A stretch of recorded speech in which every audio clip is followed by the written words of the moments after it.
You were in The Guardian recently. You were drawing attention to some research you've done in relation to male versus female psychopathy. What can you tell us about that research? It sounds Um, fascinating. yeah, that story's gone. Seems to have gone global. I was interviewed by what's it called? Science Illustrated this morning about that. So, looking into female psychopathy is not really my focus. But what I have done over the years is I use a self-report measure of psychopathy called the Levinson Levinson, self-report yeah. scale. Yeah, the primary scale of that. There's two scales, primary and secondary.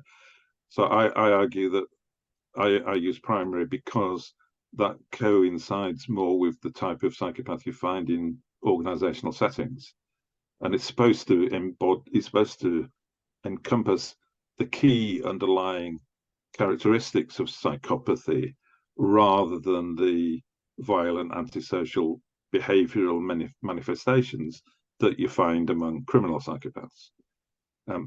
So using that scale over the past 10 or more years, um, I've always noticed that I'm getting more females than I should be getting, according to theoretical expectations. Expectations from reading the previous literature about how many female psychopaths there are.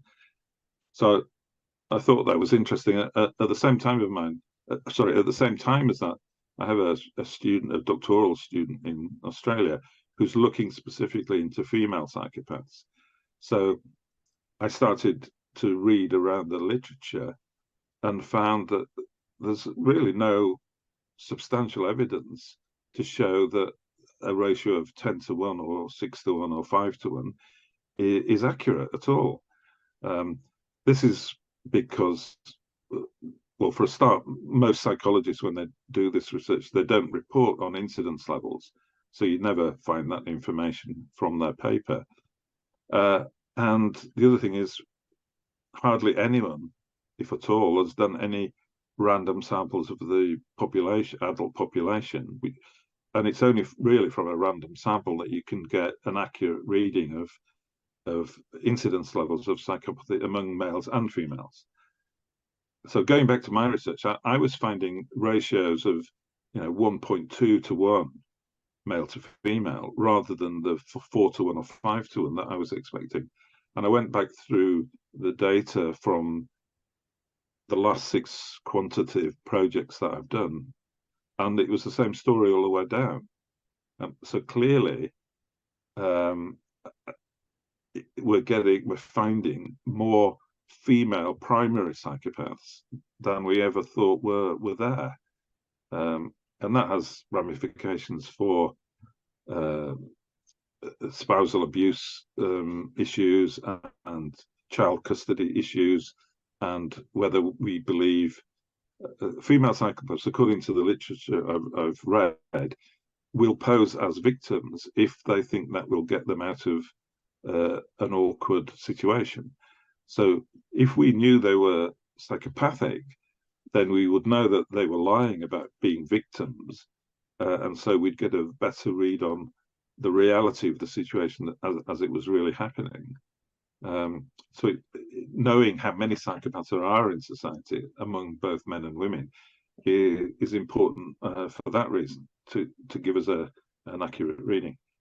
The other thing is a lot of the measures, especially the early measures of psychopathy, because they were conducted among male prisoners who are psychopathic, there's very much a bias towards criminality and masculinity, which has confounded the issues around psychopathy. And even now we fail to disentangle, what is psychopathic and what is criminal. So one of the things that you'll read if you read papers about psychopaths, one of the first things you'll read is psychopaths are impulsive. Now, criminal psychopaths may well be impulsive, but that doesn't mean corporate psychopaths are. And yet psychologists repeat this like a mantra without really looking at the initial evidence on which it was based, which is that is of largely studies of male criminal psychopaths. So it's no surprise that male criminal psychopaths are impulsive, but the psychopaths I've studied are very careful, they're very cunning, they're very scheming, and they make detailed Machiavellian long-term plans.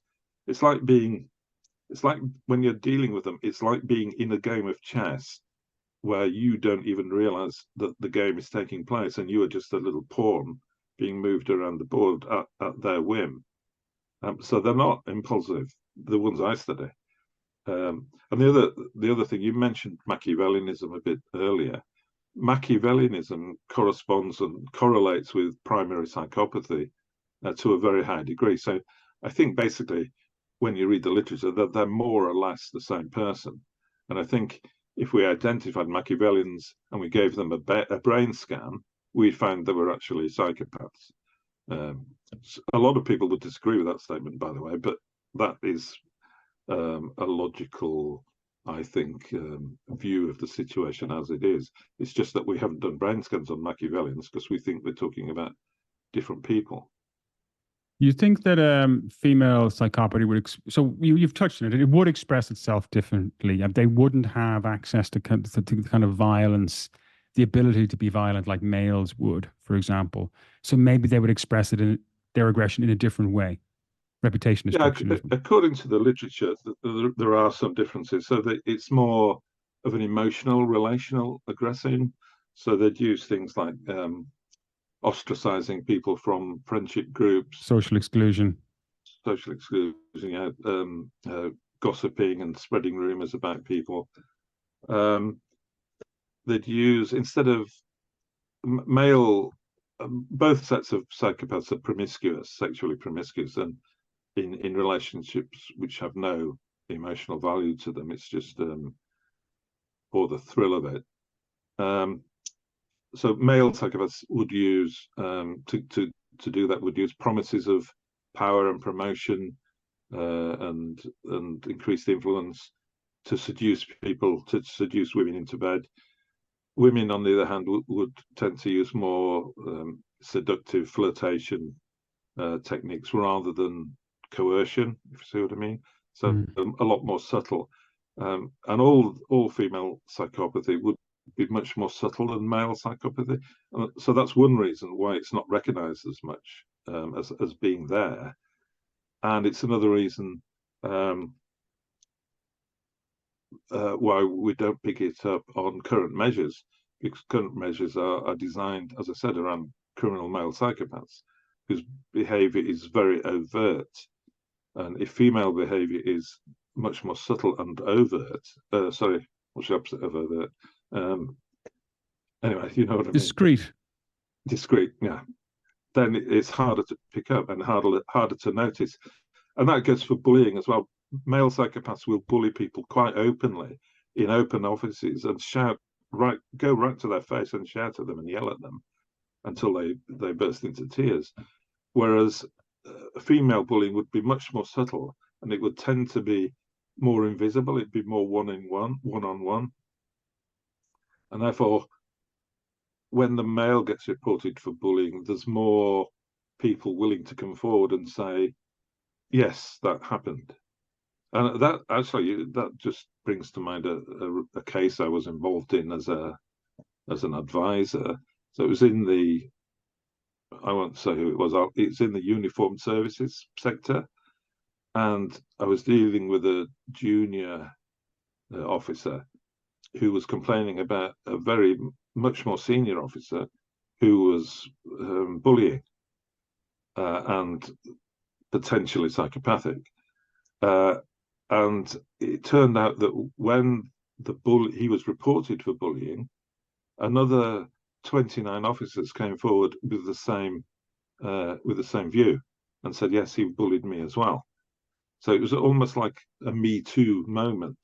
As soon as that senior officer was exposed, everyone came forward and said, yeah, that's what happened to me. Hello, everyone. If you enjoyed that short clip, the full extended version should be right about down here, and the subscribe button should be over here. So don't forget to go ahead and click. Thank you.